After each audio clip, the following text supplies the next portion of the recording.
Labour MPs. What's the mood there in the party?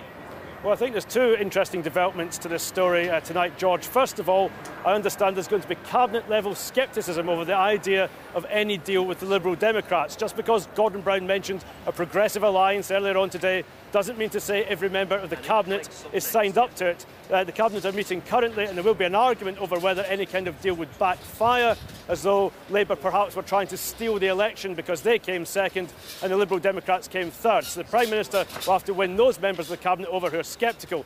The second development is that I understand the Prime Minister is just about now telling the people around the Cabinet table not to launch immediate leadership elections. He's telling them that that would look undignified and it may undermine Labour's message of economic stability. So don't come out onto the steps of 10 Downing Street and announce that you're standing as Labour leader. That's his message to his Cabinet colleagues tonight. All right, Ian, thank you very much. Now, just in the last half an hour or so, the Liberal Democrat leader, Nick Clegg, has been making a statement. Let's have a listen to that.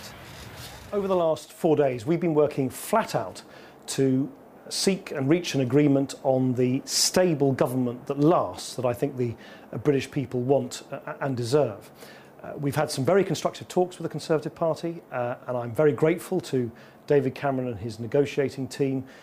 We've had some very positive talks, made a great deal of progress, but we haven't yet reached a comprehensive partnership agreement. And that is why, given the urgency of the need to have a resolution to this whole situation, we think it's the right thing, the responsible thing, to now open talks on exactly the same basis as we've been having with the Conservative Party, with the Labour Party, whilst of course continuing our discussions with the Conservatives. Well, that was Nick Clegg talking just a little while ago. Well, with me now is Alistair Campbell, former Director of Communications at Number 10. This is extraordinary, isn't it? A coalition of the losers, the party that came third and the party that came second, intending to form a government for Britain.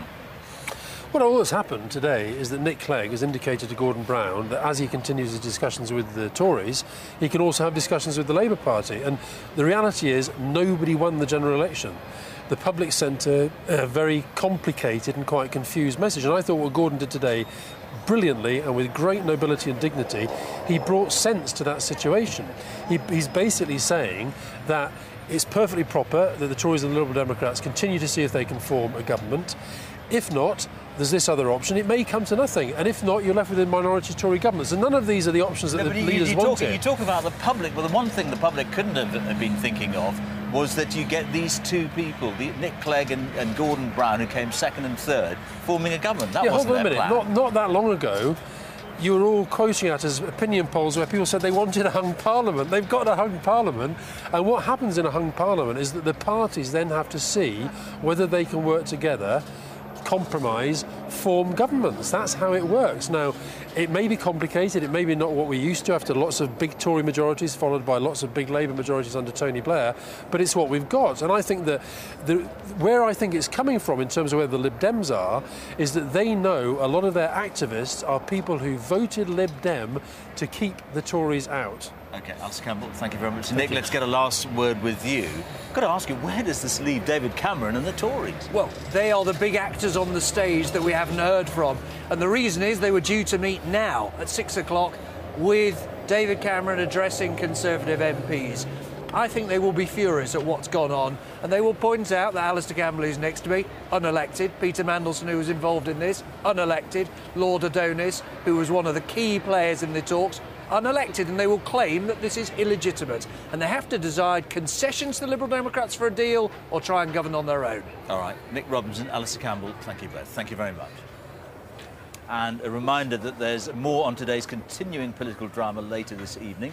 David Dimbleby will be here at Westminster for a special programme, and that'll be at 8:30 here on BBC One.